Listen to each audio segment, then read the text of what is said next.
describe an actor, say, like Bobby De Niro, as being calculating because he changes his roles.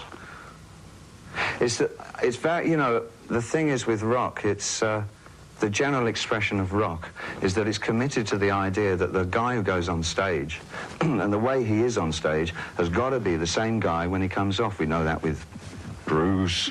It just happens that I never saw it like that. I just thought that it would be good to expand what I did with, because I was never particularly interested in just standing there and singing. So I developed characters, you know, so it's... you can call that calculation. I prefer to call it role changing, you know, at that time. When you see your old Ziggy footage now, do you laugh? Do you think it's funny? What does it look like to you? Do you love it? I mean, do you enjoy it? Looks like 1982 on the street. It always fascinates me how cyclic everything is, you know. I mean, it's sort of... it's such a status quo thing now, red hair and sticking straight up and things like that.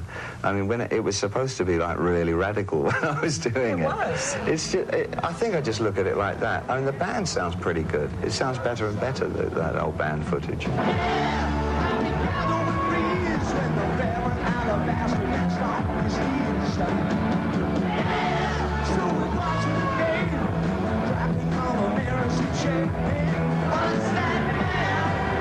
I guess I feel a bit disappointed. It never looks as... I never gave enough theatrically. I should have done a lot more.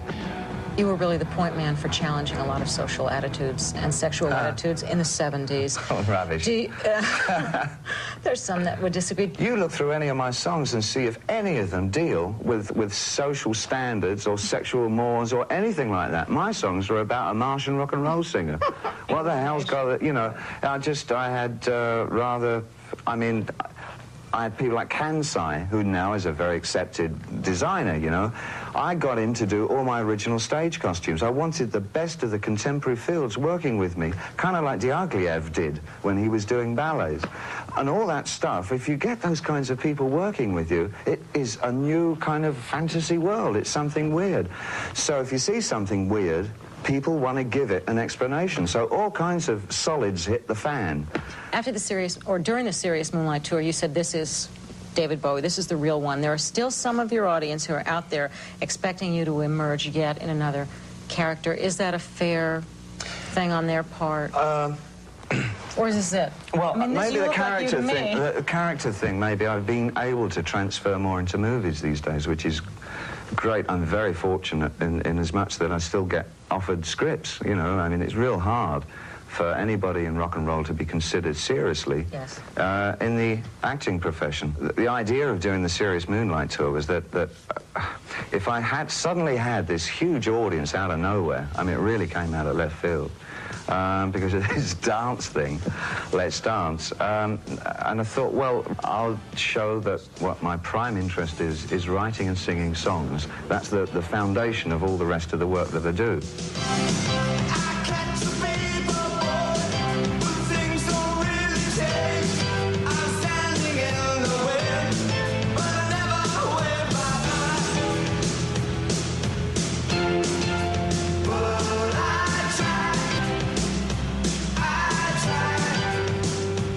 A lot of people have said you're impossible to pin down, as if they were entitled to pin you down. If they know me, I'm easy to pin down, but if they're just judging me on the roles and all that stuff, well, obviously, well, you know, what's to pin?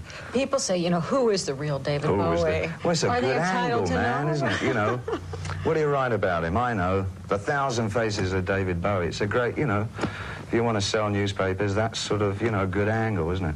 So is that all right with you that remains as part of a question that into your 23-year career I couldn't care less, because ever since when I first began, for the first 4 or 5 years, I was dumped on from a great height by most of the critics in the rock business and everything else. The only people that were ever loyal to me were my audience. And so now I've sort of got this acceptance. Really, I don't really give a toss, because the audience is still the only thing that I care about, because they were always with me. My audience were, and they're great. Turn it on and might get a couple of surprises. I think, well, you know, unwittingly, I found that I've written into the thing reflections on my attitude to rock as a fan, because I'm a huge fan. I'm the biggest fan of rock.